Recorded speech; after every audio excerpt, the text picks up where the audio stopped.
RFK Jr. says Secret Service won't provide protection as they do for every major presidential candidate. You're literally the poster child of why presidential candidates need protection, one Twitter user responded.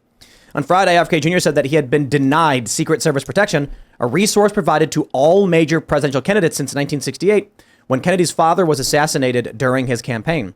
After numerous requests to the Department of Homeland Security-led panel, Kennedy said that Secretary Alejandro Mayorkas handed down the official verdict, telling Kennedy that protection was not warranted at this time. I love it. They say Secret Service. So there's context added to his tweet on Twitter. I'm sorry, on X. They changed the app now, and in the App Store it says X. They say it's afforded to major candidates within the period of 128 days from the general election. Typical turnaround time for pro forma protection requests from presidential candidates is 14 days, Kennedy said on Twitter. After 88 days of no response, and after several follow-ups by our campaign, the Biden administration just denied our request. And here's where the story gets fun. Did you guys catch those numbers? Oh, God, no. No, I saw someone tweet about that. We don't have to talk about that, do we? Yeah, I think we do, because I don't know what's RFK is being attacked by the left for having the numbers 14 and the number 88 in his tweet. Everything is stupid all of the time. Everything is stupid all of the time. Can I ask the stupid question? 1488 now, for those who may not know that are watching. Wouldn't be me, I know what it means. What's the reference of 1488? It's just two Nazi numbers. Okay, there's a good reason why I might not know that then. What's amazing about this, it's not, the way they say it, it's not warranted at this time. Setting aside, it's all like politically manipulated determinations. Oh, well, when you reach this threshold, we'll give it to you. What I find very concerning about this is that announcing that he's not getting it itself could be misconstrued as something of a dog whistle, letting the entire general public know he doesn't have Secret Service protection. And it could just be an error. I mean, the Post-Millennial points out they usually provide it within 120 days. I thought it was a polling thing. I guess I'm wrong. Well, it's a no-brainer thing, is that it's RFK, RFK Jr., whether or not he even wants Secret Service protection, given what has gone on in the family history, especially his father, because there is a conspiracy theory as to who might have been the actual shooter of his father. Announcing it, to the extent it's not an outright mistake, just let everybody know he's sitting goose. I don't want to use hyperbolic expressions, but they let everybody know. He'll have to get his own security. Fine, he might be better off with his own security, but to let the entire general population know, RFK Jr., we're not protecting him. I was just watching a documentary about his father, Robert Kennedy, who I have massive respect for, and I don't want to get any of this wrong, so I don't want to tell the story like I know exactly, but he was assassinated, I believe. He gave a speech. He was in a hotel, the Ambassador Hotel, is that where it was? I'll get mistaken on the names as well, but going through the kitchen. He went through the kitchen. Where he was directed to go in a spot where he wasn't supposed to go. You have Sirhan, who was the man convicted of, went to jail, just got paroled, or not paroled, just did get paroled, but I think Gavin Newsom overrided the parole. But many believe that there was someone who shot RFK in the back, close proximity, because there was contact, combustion, whatever that word is, meaning proximity of the weapon. And even RFK Jr. himself does not believe Sirhan fired the shot, because apparently all bullets that came from Sirhan's gun were accounted for, and they were not the ones that had killed RFK. And RFK was told, don't go through the kitchen. Is that right? His security, but he didn't listen to them and he went through the kitchen? Or was it some other thing? I think it was the other way around, where they directed him through the kitchen where he should not have gone. As far as I know, is there a real-time fact checker here? I mean, I can pull this up. I can pull up the... And then the theory is that one of the theories is that it was actually his newly appointed Secret Service who was behind him, from which he was shot, who purportedly, through this theory, might have been the one to pull the trigger. So that's why I brought it up, is that weird, conspiracy theory that it may have been his own Secret Service or someone in his own party that did it. Early plug, if anybody really wants to know the RFK Jr., RFK, JFK conspiracy theories, Mark Robert, Eric Hunley, America's Untold Stories. I mean, they go into this, they know it like an encyclopedia. And I've learned it from them, but that's my understanding. I'll read a little bit here from the wiki. It says, Kennedy planned to walk through the ballroom after speaking on his way to another gathering of supporters, but reporters wanted a press conference. Campaign aide Fred Dutton decided that Kennedy would forego the second gathering and instead go through the hotel's kitchen and pantry area behind the ballroom to the press area. Kennedy had welcomed contact with the public during the campaign, and people had often tried to touch him. Soon after Kennedy concluded the speech, he started to exit through the ballroom when Barry stopped him and said, "No, it's been changed. We're going this way."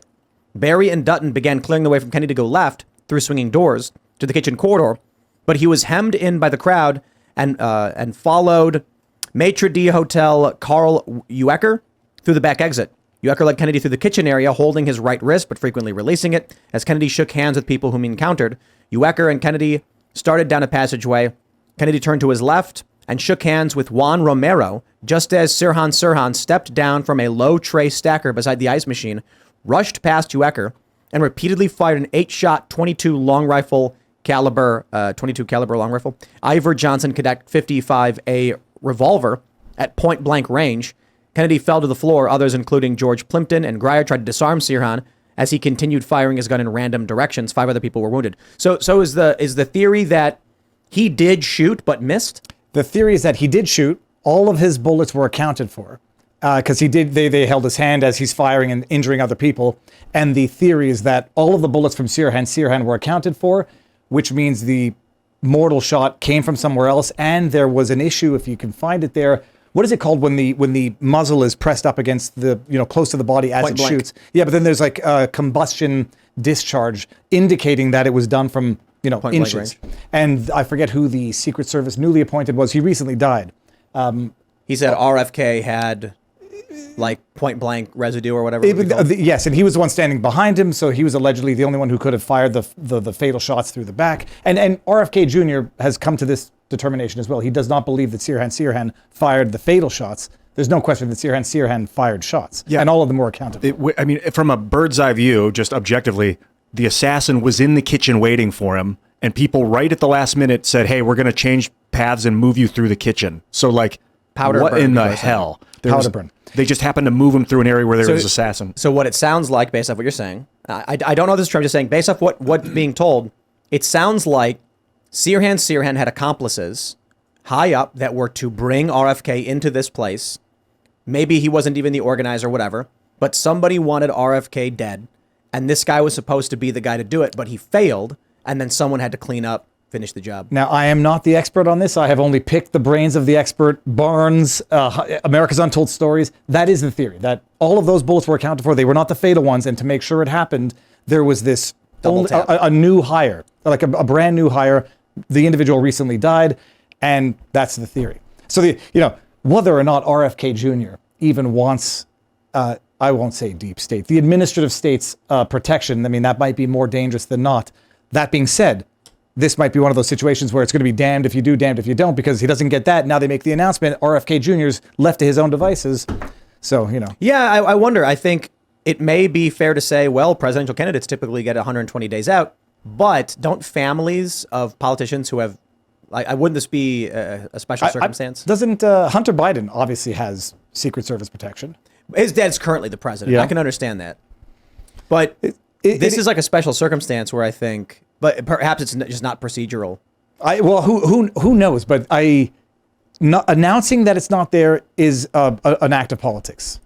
Right. And denying it is an act of politics. Whether or not they even offered, he says, okay, I'll take yours and I'll take my own protection as well. Because, looking at Donald Trump, even if they offer some protection, I'd make sure to have my own that I can trust as well. But I think it's important to clarify, too, the 120 days out thing is not particularly relevant to the story. What everyone's saying is, why would you get protection? It's not 120 days out. RFK Jr. did not say, I am seeking a request for a presidential candidate under the procedural whatever. He's saying, I am asking for this in general, period. That's it. Because of his family history, because of the threats against him, because of, I should say because of his high profile status and the media smears, he's asking for it. He was denied it. He thinks he deserves it. Maybe he doesn't, whatever. But I think it's a cop-out to be like, but candidates only get it 120 days. No. RFK Jr. asked for it, didn't get it, and he complained about it. End of story. He needs it. It's a no-brainer. To announce it is as much of a dog whistle as I can imagine is a dog whistle, especially from a party that always complains about the dog whistles. It's apparent. It's apparent. Hey, guys, but we've denied him Secret Service protection. Dave Smith tweeted about the 14 and the number 88 in the tweet because people are like, oh, it's like, come on, dude. We went to a coffee shop and we ordered like an iced coffee and like cookies and cream gelato, and it came out to $14.88. Uh-oh. And like, oh, are they going to go after the ice cream shop now because it's like a secret thing they do? They used to take the number so 13 exhausting. off of hotels. No, all buildings. Like, Yeah, you don't have 13 go to floors. Chicago. There's no 13th floor in a lot of these buildings. It's just the So hold on, 14th. just explain to me who doesn't understand this. 1488 with the reference to Hitler? The 14 is the 14 words, which It's a- basically is I forget, I don't remember exactly what the phrase is. It's but- something about like having kids. I can read it off making if your you want. family. It's not. No, let's not. It's You it's don't- like it's like let's on do its it. That's you don't fine. need on its Great. nose. It's just a normal That's- yeah, you statement. don't Right. need to though. But And it- then, what's so and then that's- 88, H is the 8th letter of the alphabet, so 88, you understand. Yeah, the 88 I got. That's like honk honk out of Canada apparently is Yes. now an alliteration for Heil Hitler. I can't even believe that. But it's first of all, Hong Kong. by raising. Oh no, it's not. Because Honk of the honk, truckers, H, they H. were if they Yes, honked their but it was horn. also the clown world meme. Yeah. And when people would post the videos of like the little clown Pepes, they were like honk honk is HH, therefore. I got Oh my I got to make God. a correction. The 14-word slogan is very racist. It's not a normal thing. Yeah, It's saying. that's I didn't read the whole exactly thing. why. The end That's of the why we sentence were it all like, gets real yo. twisted at the very end. Send it to me. I'll Yeah. Google it after. Okay, But I darkness. just the irony is by raising these idiotic issues, they just make them more prevalent. There's going to be Yeah. a lot of people who never even understood this that are now going to say, "Good, I'll appropriate that," and now I'm going to use 1488 when I want to make a point. I mean, something. to your point, that's the argument, or one of the best arguments against using Marxist racial theory in schools, because you make racists. If you got like, you don't want to have an awakened critical racial consciousness if you're trying to not look at people based on their race. And if you awaken a critical consciousness, you by definition make people see race first. It's illiberal. That was the biggest argument against it. I want to go back to the RFK thing because I want to read this. In a 2018 interview with the Washington Post, RFK Jr. said he traveled to California to meet with Sirhan in prison, and that after a relatively long conversation, details of which he would not disclose, he believed Sirhan did not kill his father, and that a second gunman was involved. Let's drive the conspiracy theory even deeper. What if Sirhan, a fan of RFK, was in the kitchen and he saw whoever was setting up, trying to stop him? Can you just Google very briefly? I think there is Sirhan MK Ultra type brainwashing that's alleged to have occurred with Sirhan, which would explain why when he was going for parole, and the most recent time he got it, he was told, do not invoke the defenses that you've been using previously, which was blackout drunk. I think like I was blackout drunk and went shooting. There's a very serious, okay, good. But very serious theory that Sirhan was a victim subject of MK Ultra type brainwashing. ABC News. Assassin's lawyer says Sirhan was brainwashed. A lawyer for Sirhan, the confessed assassin of RFK, plans to present new evidence at a parole board hearing suggesting that he did not act alone, was potentially brainwashed, and cannot remember anything about the 43-year-old shooting.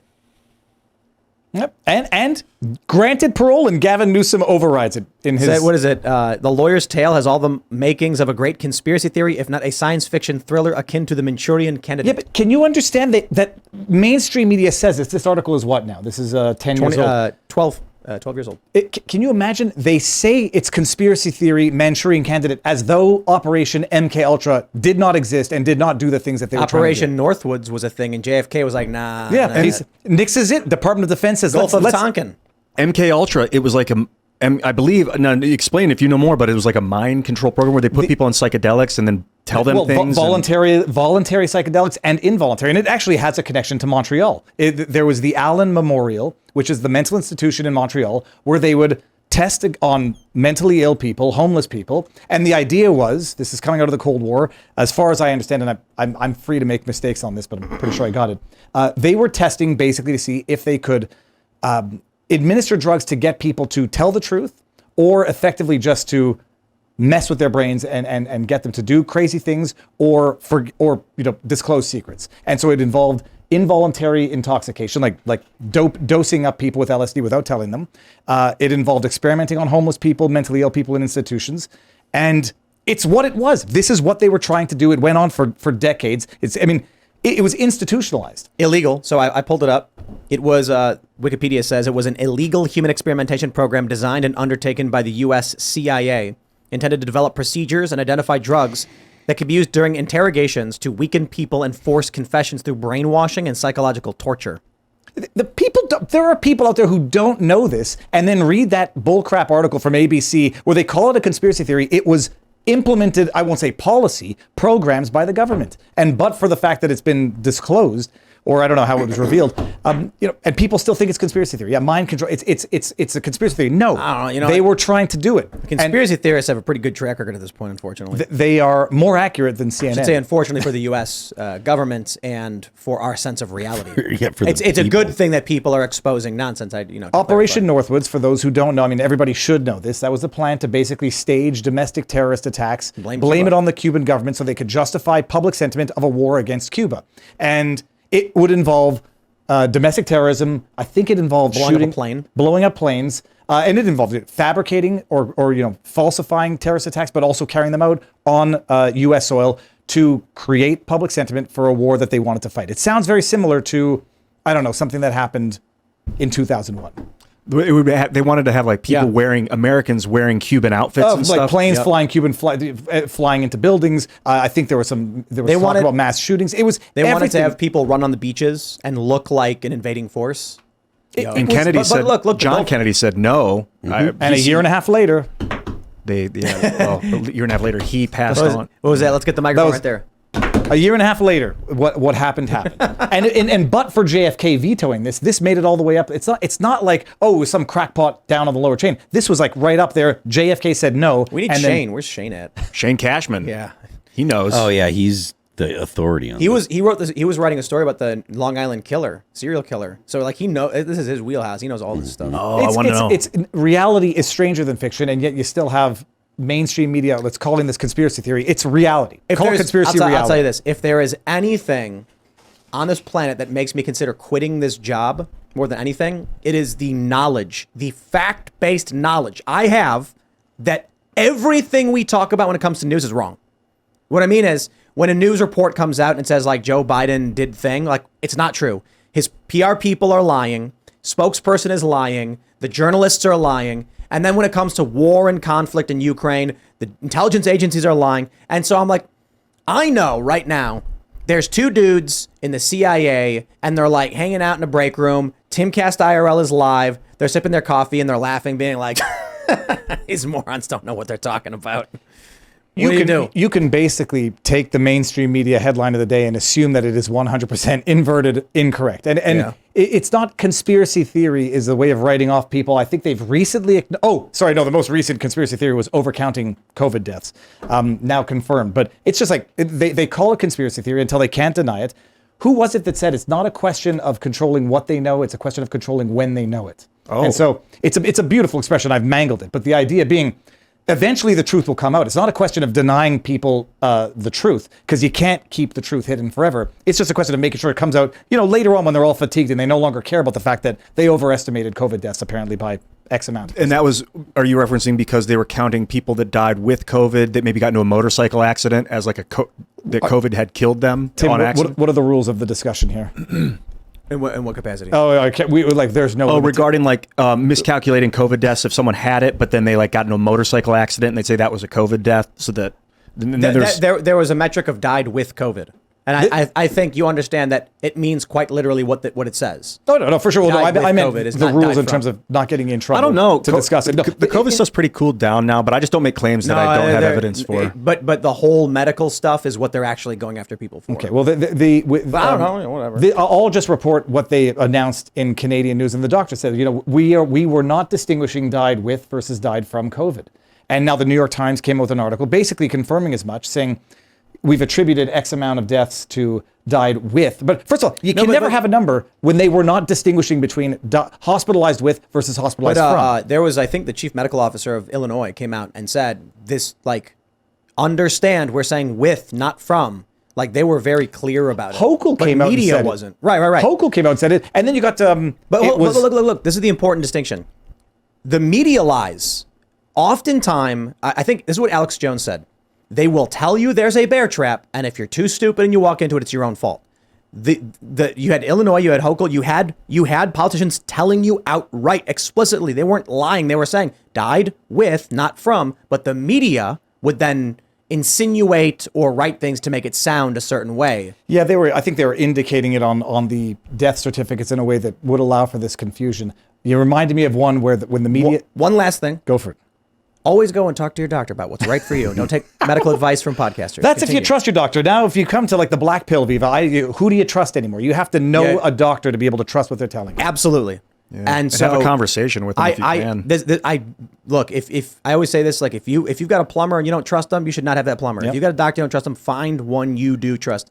And everybody says to me like, oh, all the doctors are bad. I'm like, clearly not all doctors are bad, right? Like Trump has doctors. Of course, he's getting good treatment. There's celebrities and stuff. People say, yeah, it's expensive. Trust me, man, maybe you just got to call West Virginia because MAGA country's got MAGA doctors. And if you're concerned about certain ideas, trust me, the MAGA doctors know what you're talking about. Just find a doctor who can answer your questions. There you go. Well, especially once you've lost faith because the doctor may have said one thing, which is a litmus test in terms of reliability. But I just remember the headline to say when the media says something, if you bet against the media headline, you'll probably be right more often than not. I don't know if you heard about this out of Canada. When there was allegedly a protester calling Justin Trudeau a pathetic Jew. I don't know if you heard about this. No.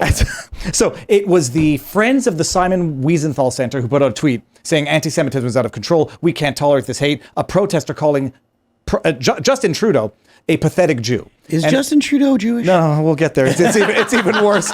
And then another member of Liberal government, Mark Gerritsen, puts out a tweet and says, oh, we stand against anti-Semitism. It's vile, yada, yada. And I just said, not knowing anything, I said, look, the chances that this person was calling Justin Trudeau a Roman Catholic, as far as I know, and a subservient political whore to Klaus Schwab, also not a Jew. The chances that they're calling him a pathetic Jew doesn't make any sense. I'm just going to venture that right now.